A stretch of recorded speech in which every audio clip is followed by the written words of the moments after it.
Berkembang eranya digital, ngajinya juga beda. Dulu saya waktu ngaji tasrif masih sorok.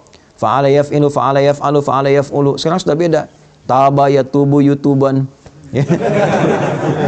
Pas bakayu Facebookan, ya. Tak takayu taktiku tiktokan, ya.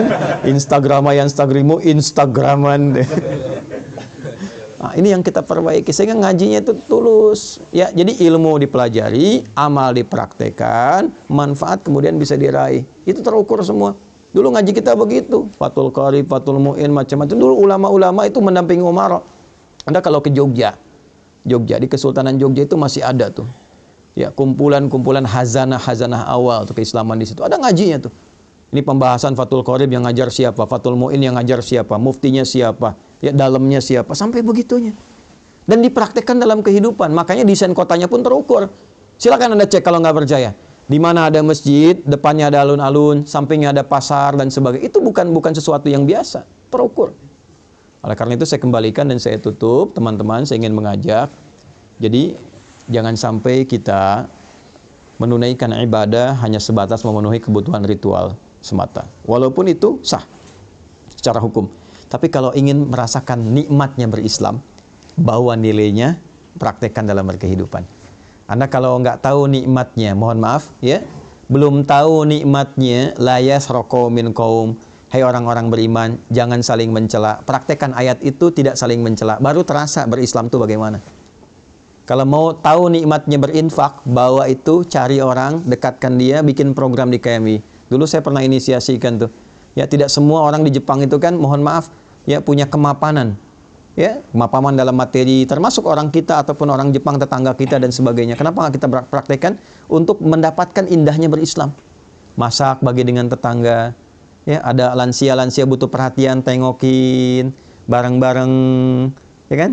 Jagain, bahagiakan dia, kirimkan bunga, sampaikan. Ketika ditanya Anda begitu baik, katakan Islam yang mengajarkan saya untuk bersikap seperti ini. Baru Anda rasakan keindahan Islam itu di situ.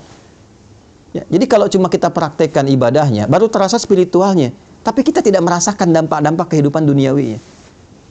Nah, ini yang barangkali saya ingin dorong supaya 3 bagian yang tadi saya sampaikan, 1 pemaknaan tentang subuh, 2 korelasinya dengan fajar, dan 3 implementasinya dalam kehidupan kita, sehingga insya Allah besok-besok kalau kita menunaikan subuh lagi, kita sudah siap dengan agenda apa yang kita siapkan dalam kehidupan kita. Nanti koreksi di siang hari, sampai siang itu tercapai enggak? Apa yang belum jadi ibadah? Makanya siang disebut sholatnya sholat zuhur, bukan nahar. Padahal siang dalam bahasa Arab disebut dengan nahar. Zuhur itu artinya jelas, idhar, jelas, terang. Man amana, tidak didengungkan. Sudah sampai siang, sudah jelas belum capaiannya? Evaluasinya bagaimana? Mengajar Anda sudah benar belum? Berapa yang sukses dari murid yang Anda ajarkan? Pahami itu. Yang kedua, pertanyaan besarnya, dari semua yang diajarkan itu, ada nilai pahalanya enggak? Ada yang kenal Allah enggak? Kan? Mungkin Anda ditugaskan berada di sini. Yang pertama supaya mensujudi tapak-tapak bumi yang mungkin belum pernah dipakai sujud. Peran Anda di sini 1. Yang kedua, sedapat mungkin mengenalkan Allah bagi setiap orang-orang yang hadir di lingkungan ini yang belum tentu kenal Allah. Dan selamat Anda yang terpilih, bukan orang-orang seperti kami. Maka optimalkan itu dalam kehidupan kita. Sampai zuhur, cek. Kemudian saya percepat, asar, bukan sore tapi asar. Asar itu setiap waktu dan momentum yang mengiringi kita, manfaatkan sebaik-baiknya supaya ada hal-hal positif yang bisa kita kerjakan. Setiap waktu yang Allah kasih, upayakan jadi hal positif, perilaku positif, kegiatan positif. Kalau tidak didesain itu, maka rugi kita karena diberikan waktu tapi tidak termanfaatkan. Wal 'asr, innal insana lafi. Insan disebutkan kurang lebih 65 kali di Quran, menunjuk pada totalitas manusia dalam beraktivitas. Kata Allah, manusia yang beraktivitas tapi tak mampu memanfaatkan waktu yang saya kasih, maka itu orang-orang yang rugi karena tak mampu mengkonversi waktu itu menjadi nilai positif. Illal ladzina amanu, kecuali orang beriman. Orang beriman punya visi yang beda. Nah, disinilah dipertaruhkan iman kita. Maaf, orang beriman itu dia mampu mengkonversi, memanfaatkan waktu menjadi perbuatan-perbuatan positif. Illal ladzina amanu wa amilus sholihat wa tawassaw bil haq. Maka ayo saling ingatkan teman-teman yang lain. Bikin database, satukan, saling ingatkan.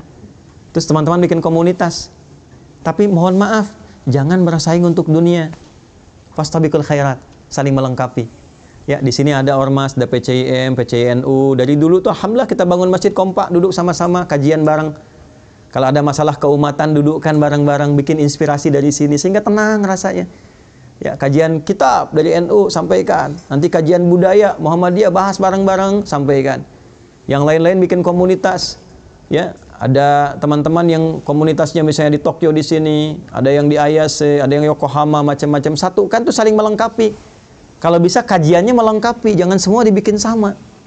Sehingga orang tahu, oh yang pengen kajian ini datang ke sini, ini datang ke sini. Nanti satu-satu silaturahim. Itu yang dilakukan dulu seperti itu. Makanya dari 40 jadi 12.000. Ya, watawassaw bis sabar. Pelajari fikihnya sebelum dilakukan, pelajari dasarnya sehingga kita mengerti apa yang ingin kita raih. Sabar jaga itu sampai muncul akhir penghujung kehidupan kita, maghrib. Walillahil masyriqu wal maghrib. Fa aina ma tuwallu fa thamma wajhullah. Kemanapun kita beraktivitas, kita merasa Allah menatap kita.